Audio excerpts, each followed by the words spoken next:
Welcome to Sober Readings. Today is Wednesday, the 15th of April. Let's begin with the Serenity Prayer. God, grant us the serenity to accept the things we cannot change, courage to change the things we can, and the wisdom to know the difference. All right, let's begin with daily reflections. The Bondage of Resentments. Harboring resentment is infinitely grave, for then we shut ourselves off from the sunlight of the Spirit. That's from As Bill Sees It, page 5. It has been said, anger is a luxury I cannot afford. Does this suggest I ignore this human emotion? I believe not. Before I learned of the AA program, I was a slave to the behavior patterns of alcoholism. I was chained to negativity with no hope of cutting loose. The steps offered me an alternative. Step 4 was the beginning of the end of my bondage.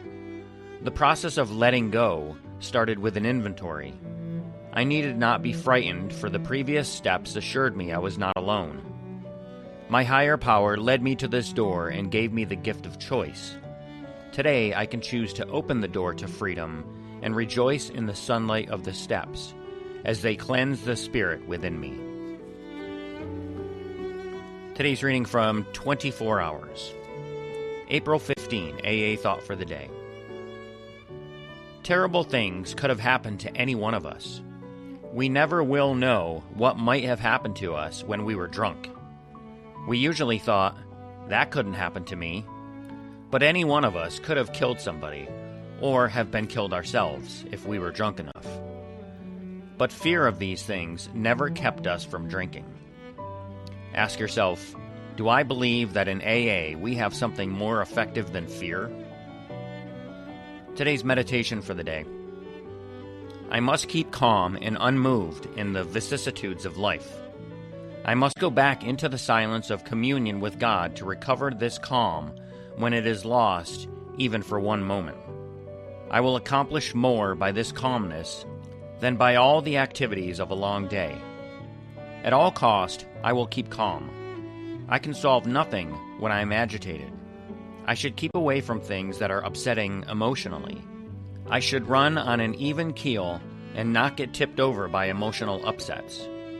I should seek for things that are calm and good and true and stick to those things. And the prayer for the day.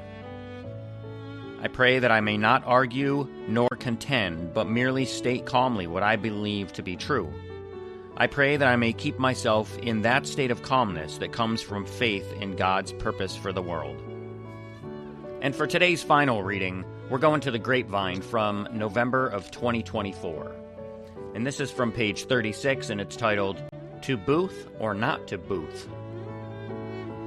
Tradition 11 says our public relations policy should be based on attraction rather than promotion, which seems like a fairly straightforward suggestion.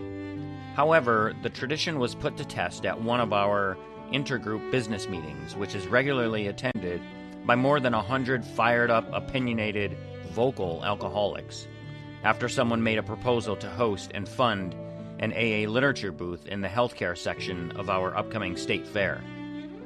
After the motion was made, there was a prolonged and heated discussion on what attraction versus promotion meant. About half the members argued that having an educational booth with pamphlets should not be undertaken because that would be publicly promoting AA. And an equally boisterous group of members thought the booth was educational in nature and that we had an obligation to let the public know about our recovery program. They argued that even though AA members are anonymous, AA itself is not. The difference in viewpoints became a contentious issue. Opinion, testimony, and passionate debate ensued for months. To add fuel to the fire, some members were afraid the volunteers manning the booth might be recognized, which would violate their personal anonymity. In short, this dispute was a mess. Hard feelings surfaced on both sides. Eventually, we made the decision to go forward with the project, since more members believed that having a booth would be more educational than promotional, and that some of the thousands of people attending the state fair might be attracted to learn more about AA for themselves, their friends, or their families.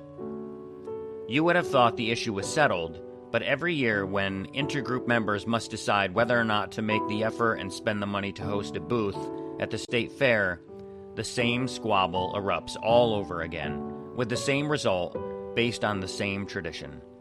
All I can say is thank goodness our traditions don't change.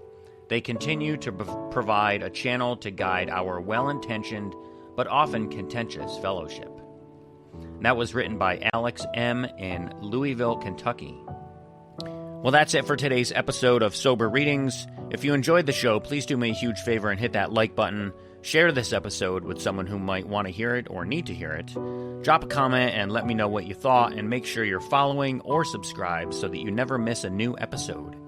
And if you're someone who loves reading sober literature and would like to be a guest reader on the show, I would love to have you. Just shoot me an email at soberreadingswithscott@gmail.com and we can make that happen. If you'd like to drop $1 in the virtual donation basket, just go to soberreadings.com and click the donate button. So again, thank you so much for listening. Stay sober, keep reading, and I'll see you in the next episode. Until then, take care of yourselves and each other, and remember, just for today, don't drink, go to a meeting, and keep coming back. Have a great day. And as my friend Larry says, best day ever.